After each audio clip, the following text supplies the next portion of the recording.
What up, cuckolds? It's your boy, the Hater, and it's time for another edition of Hater Outdoors, motherfuckers.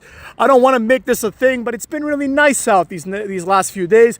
So Hater's been going on some walks just for fun. You know, it's been sunny, it's been a little hot, but here we are. Today's video is a very, very important one because, in my opinion, it hits the nail right on the head. And by the nail, of course, I mean it answers the question of who is primarily responsible for the state of wrestling today? This guy, Dave Meltzer. Now, I know what you're thinking.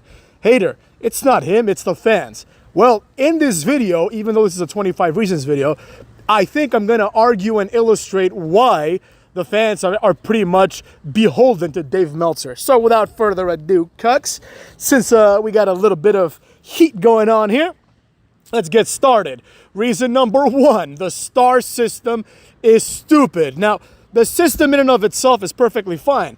You can rate something from 1 to 5, and that's a pretty acceptable system. But the problem is that oftentimes he goes above 5, which pretty much ruins the system. And 2, there's really no clear idea of what would make a 5-star match versus a 4.5 versus a 6 versus a 7, right? None of these things are really laid out. And that's fine, it's a subjective metric. But the reality is there needs to be some parity between different things. Now, as I said, it's subjective. He's entitled to his opinion. If he thinks something is a 10-star match, he can say that. You know, he doesn't have to agree with me. But the problem is that because you're rating something and you're judging something, you need to have some sort of objective measurement, right? So for example, if there's too many botches, it can't be a 5-star match. Something as simple as that, but this is completely subjective, right? He's just like, 5 stars, 3 stars, you know, like stupid shit like that. Reason number 2, people listen to his opinion as if it mattered more than others. This is a personal pet peeve of mine. There's this thing called argument to authority, right? Also known as ethos to some of those that run in those circles, right? An argument to authority is a terrible argument because the argument essentially says this: I am this thing, so therefore my opinion matters more, right?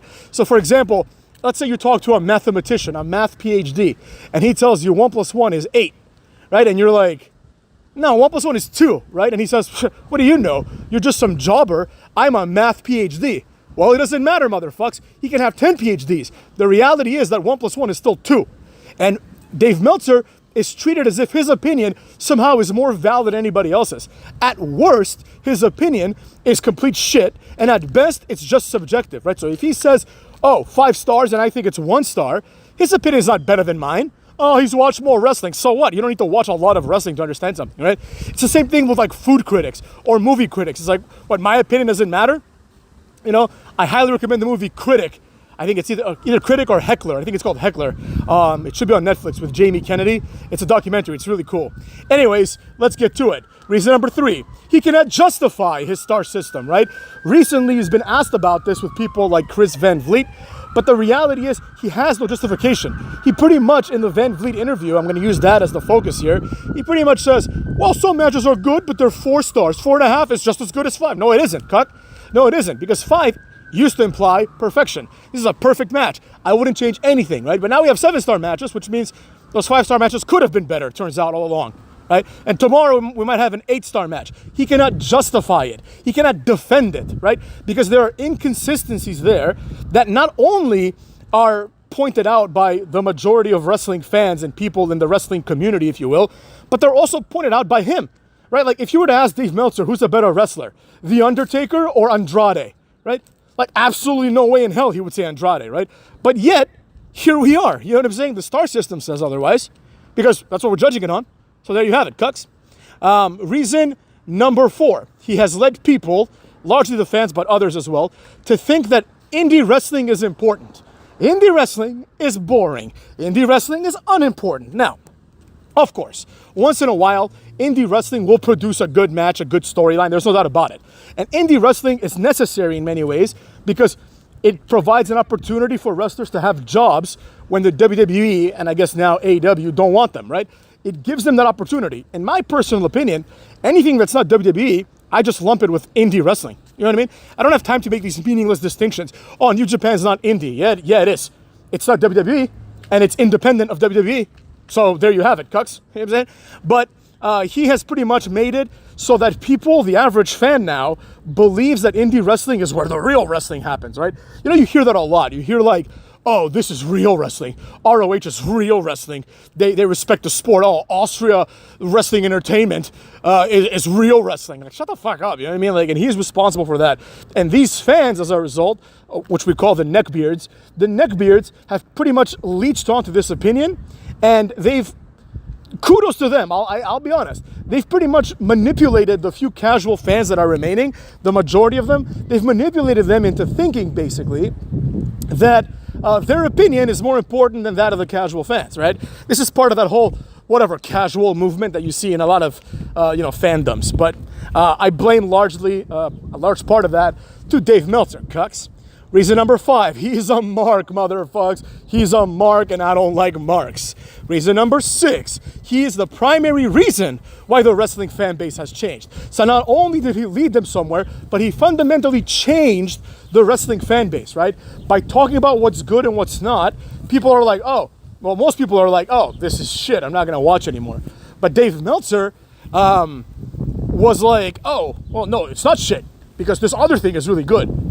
You know, and this has fundamentally changed the way that wrestling works. So he can kiss my ass for that. Reason number 7, he has pushed the Young Bucks, and that is inexcusable. The Young Bucks are a good, like, high-flying tag team. That's all they are. They're on the same level as Idris Enofe and Idris Enofe's partner, whose name I now forget. There's nothing special about the Young Bucks. They're not good on the mic. They don't have a good gimmick. They're athletic, but so is Idris Enofe and the other guys, so there you have it. Reason number 8, he is responsible for the lie that Kenny Omega is the best. This is a bold-faced lie, and this has led an entire generation astray. People who think like, like I hear people that are like older than me. You know, I have a friend, he's in his 40s, he's a great guy, and he's like, oh, if we're talking about the best wrestler of all time, we have to talk about Kenny Omega. And I was like, no, we don't. No, we don't have to talk about Kenny Omega. Kenny Omega sucks. He's not even the best wrestler in his company, you know, let alone the best wrestler of all time. You know, but because Dave Meltzer has pushed this agenda, it's now like in the ether, you know what I mean? And reason number 9, same thing as above, but with Will Ospreay now. Dave Meltzer just jumps from one wrestler to another. When that wrestler fails completely or is otherwise made irrelevant, he just jumps onto the next guy, right? Nakamura's great. Oh, Nakamura had a great match. Tanahashi. They retire or go become jobbers in WWE, or they become like half jobbers and half retired in New Japan. So Dave Meltzer moves on to the next guy.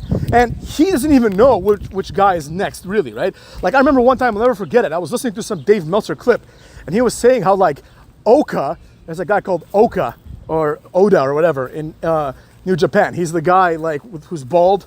Now he's like the great O-Khan, but before that he was Oka. And he was like 28, he was just starting out, because that's how it works in Japan. You basically like clean toilets for 10 years, then you can be a wrestler. And he was like, wow, he's like, the way that they're developing their stars is amazing. Like, he's like, if you compare Oka to Mojo Rawley, like, Oka's so much better. It's like, no, he fucking isn't. You know what I'm saying? And I'm not saying Mojo Rawley is the next Undertaker, but Mojo Rawley's more charismatic, he's better looking, he's in better shape, and he would beat the shit out of Oka. So, and he has a gimmick, you know? What does Oka do? Nothing, he does nothing. He's basically like fucking Solo Sikoa, you know? It's basically Solo Sikoa, and just call him Oka up in this bitch. Reason number 10, he is clearly biased with respect to New Japan Pro Wrestling, right? He has a hard-on for New Japan. He really thinks that if something happens in New Japan, it's fundamentally better than if it happens on, let's say, SmackDown, right? And this is not just at the high level. So he'll be like, oh, the opening match was like Doki versus like fucking, you know, Shingo Takagi or whatever, right? And he'll be like, yeah, this was like a 5-star match. And shut the fuck up. No, it wasn't. This is on the level of like Apollo Crews versus fucking, you know, like Nathan Frazier, who often comes up on this channel. You know what I'm saying? There you have it. Reason number 11. He's clearly biased towards AEW, right? It's the same exact thing. He pretty much understood. New Japan is now done because AEW is coming up. So he's switched horses, right? And he's over there pushing that garbage forward. Reason number 12. He fundamentally does not understand wrestling, right? So for example, if we're doing like a rating system to determine what matches are the best, one match that I would give a 10 out of 10, because the hater is a 10-star system, because the hater's built different, you know what I'm saying, would be Shawn Michaels versus Ric Flair. Now, when I watched this match, I didn't look forward to it. I didn't really care, because I kind of saw where it was going. But the match was carried by the implications and the storyline. The match itself is like okay, you know, like it's not as good as like, you know, Christopher Daniels, AJ Styles, and Samoa Joe at Destination X. It's not like on that level of a match, but it's an okay match. But it gets elevated to 5 stars because of the implications, right? And this is not unique to that match. Any kind of match, the match that I always go to, my go-to match, Val Venus versus Goldust, right? Where the whole angle was Val Venus stole Goldust's wife, Terry.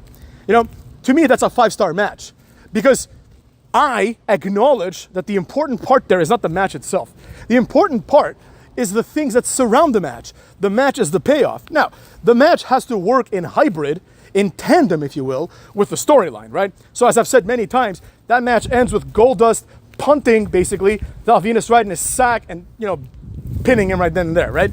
Doing like a small package, basically, after he kicks him in the balls. So that's a perfect finish for that storyline, right? Same thing with Shawn Michaels and HBK. I mean, Shawn Michaels and fucking Flair, my bad. You know, the whole thing, like, just do it, Shawn, like, end my career, basically. And he's like, I love you, kick, right?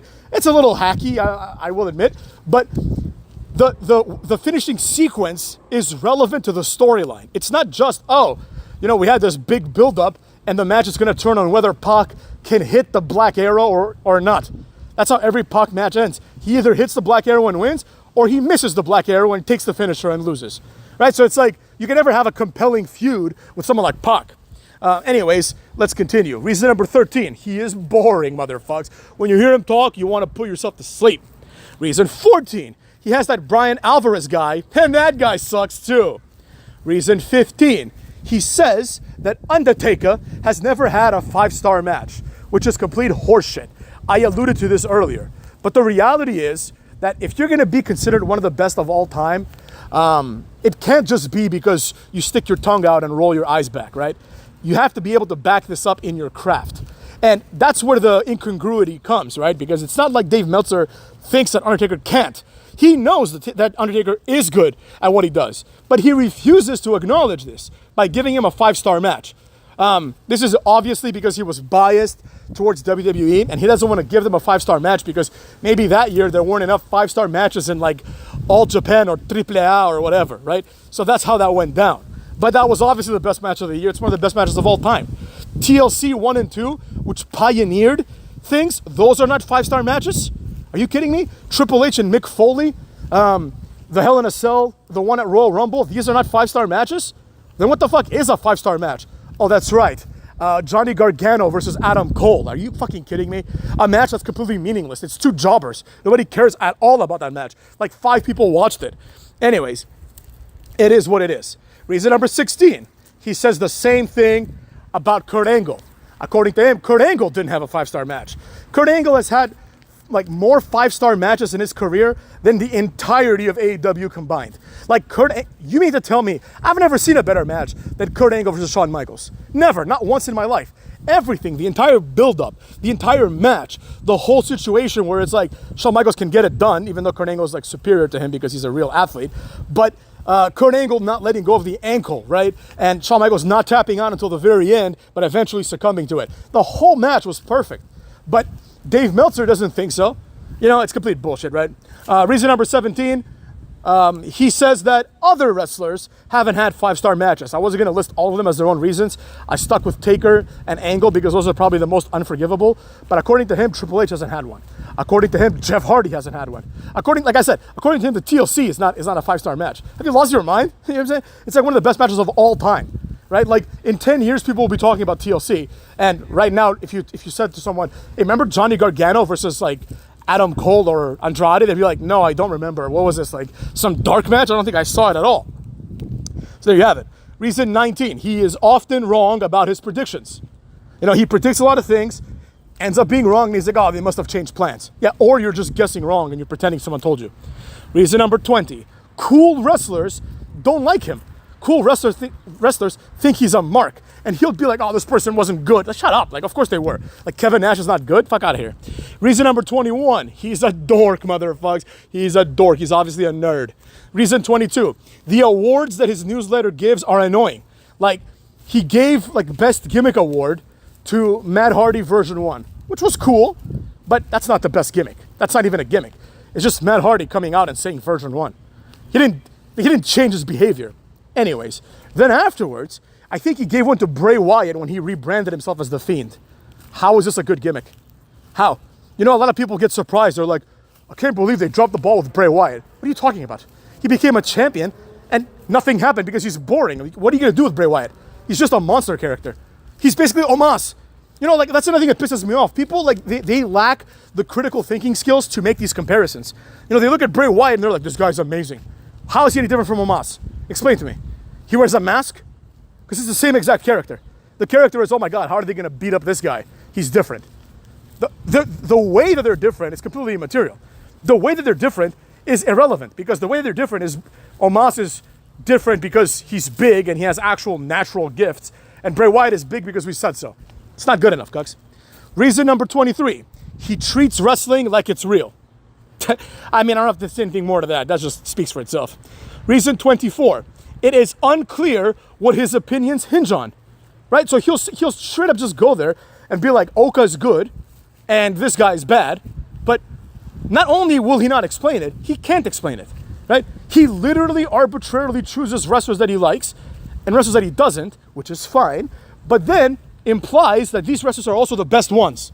That's the problem, right? I've said many times on this channel that my favorite wrestler of all time is Christian Cage, right? He's my personal favorite. But I'm not going to sit here and argue that Christian Cage is overall a better wrestler than The Undertaker. I know he's not, you know what I'm saying? I know he hasn't achieved as much. I know he's never been as over. I know he doesn't have, like, even the skills, right? But he's my favorite. It doesn't mean that he's the best, motherfuckers. There's a big difference. And reason 25, he cannot articulate anything. He always puts his foot in his mouth, doesn't know what the fuck he's saying half the time, and for that reason, I don't like his ass. So those have been 25 reasons why Dave Meltzer sucks.